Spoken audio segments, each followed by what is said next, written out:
The Syrian Arab Army forced a terrorist attempt to infiltrate into the safe quarters in Aleppo and Idlib and destroys their hideouts in Daraa and Damascus countryside. 38 Iraqis dead and dozens injured after 2 explosions hitting Baghdad yesterday.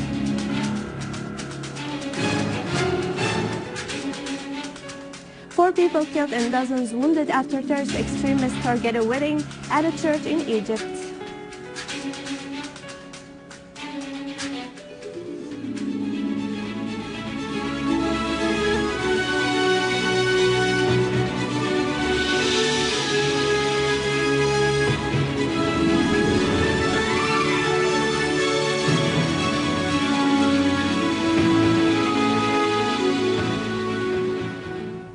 Good afternoon, ladies and gentlemen. In its 7th session, the People's Assembly, chaired by the Speaker Mohammed Jihad al-Laham, listened to the replies of the Ministry of the Interior and the Ministry of Justice to the written questions of the members of the Assembly submitted by the Ministry of State for the Affairs of the People's Assembly. The question is about the possibility of activating Article 205 of the Law of Labor No. 17 of 2010 about labor courts carrying out the final judicial rules concerning the Ministry of Oil and the possibility of reconsidering the methods of competitions to choose judges and the creation of special courts to deal with litigations concerning supplies. The UN Secretary General Ban Ki-moon considered the resolution of the UN Security Council on Syria as a real step forward that creates optimism about solving the crisis. He told the Russian paper Svitsia that the UN and the Organization Forbidding Chemical Weapons are working together to carry out this urgent mission of destroying the Syrian chemical weapons. This would be an achievement to preserve world security and peace and a strong incentive to end the dispute in this country. Mr. Ki-moon asserted that the only solution of the Syrian crisis is through negotiations.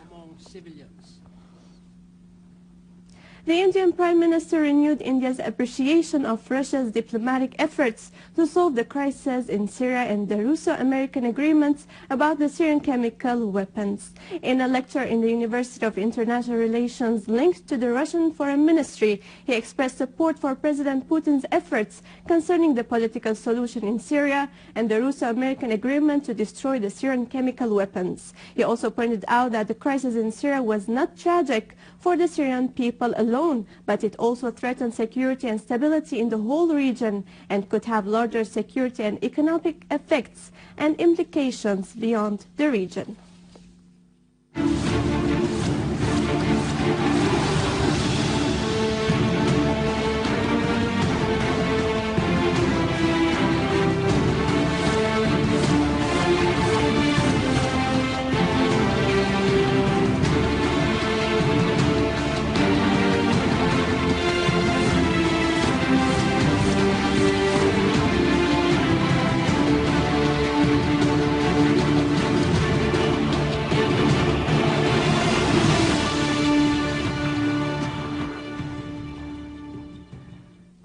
In Damascus countryside, a military source said that the Syrian Arab Army targeted several terrorist gatherings in Yabrud and south of Deir Atiya Hospital, as well as at Al-Mustafa Mosque in Adra, in addition to Hosh Arab, Ma'lula, Al-Rahabiyya and Khan Sheikh, killing many of them and destroying their weapons.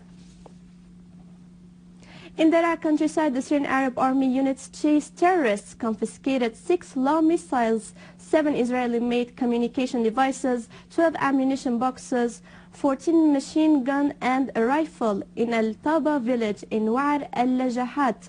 The army units also killed and injured members of the terrorist groups. The Syrian Arab Army destroyed warehouses and terrorist dens in Daraa al-Balad, the camp, Al-Sad Road, Da'al and Al-Yadud in the countryside.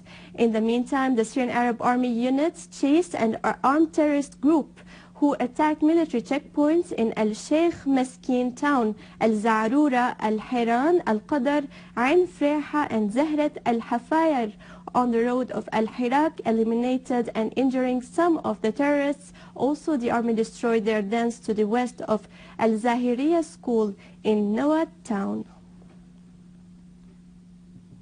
In Aleppo countryside, the Syrian Arab Army units eliminated and wounded terrorists in an attempt of infiltration to the safe areas in a number of the city's neighborhoods. The Syrian Arab Army units destroyed terrorist hideouts and vehicles loaded with weapons and ammunition to the south of Aleppo Central Prison, on Castillo Road, and to the east of Haraitan, killing a number of terrorists there. The army units also killed terrorists and wounded others in a series of qualitative operations against their gatherings and dens next to Al Saad factory in Al Mansoura, Al Jamajam village, Al Jabera, and Al Jdeida, Queiris, and the surroundings of Razm Al Aboud.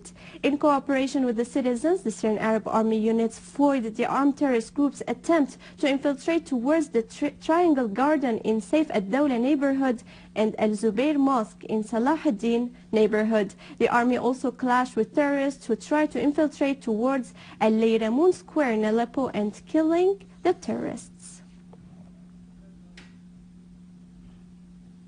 In Idlib countryside, Syrian Arab Army units carried out a series of specific operations that resulted in destroying several vehicles used by the terrorists in Ma'arrat Misrin, Taftanaz, and north of Saraqib, killing many terrorists and injuring others.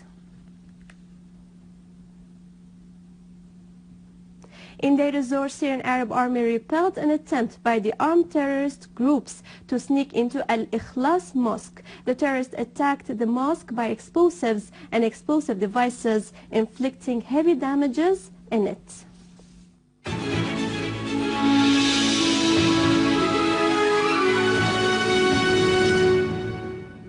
Clashes with machine guns and rocket missiles were resumed in Jebel Muhsen in Tripoli in northern Lebanon. Lebanese media asserted that tension came back to the area as armed men appeared in several quarters. This led the Lebanese army to declare a state of alert.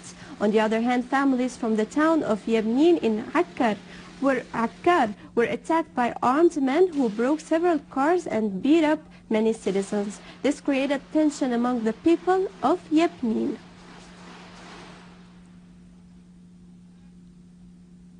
In Iraq, the number of the victims of the two terrorist explosions in a cafe in Baghdad rose to 38 dead and 50 wounded. Sources in the Iraqi police said that a suicidal terrorist driving a small vehicle detonated it outside the cafe, while another terrorist wearing an explosive belt killed himself among the people who gathered in the place, killing at least 38 of them. Meanwhile, 5 Iraqi policemen were killed and 9 others were wounded in an attack by 2 suicidal terrorists to the west of Baghdad. At the same time, armed terrorist attacked the headquarters of security police. Yesterday, Iraq witnessed a series of terrorist explosions that killed and wounded dozens of people in the governorates of Diyala, Al-Anbar, and Samarra.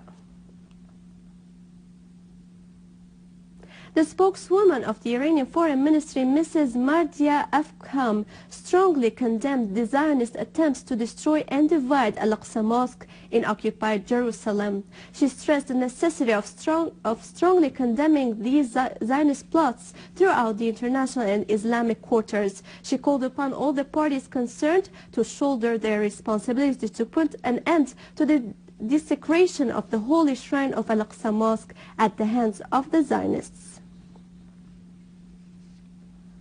Terrorist gangs turned a wedding ceremony in the Virgin Church in El Gizeh in Egypt into a scene of a dirty crime. Armed terrorists suspected of belonging to the gangs of the Muslim Brothers attacked the people in church and opened fire at random, killing 3 people, including a child, and wounding 18 others.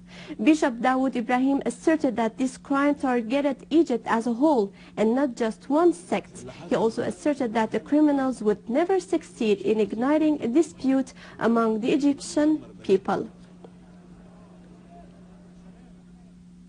And with this we conclude our news. Now over to the economic news, but after the break.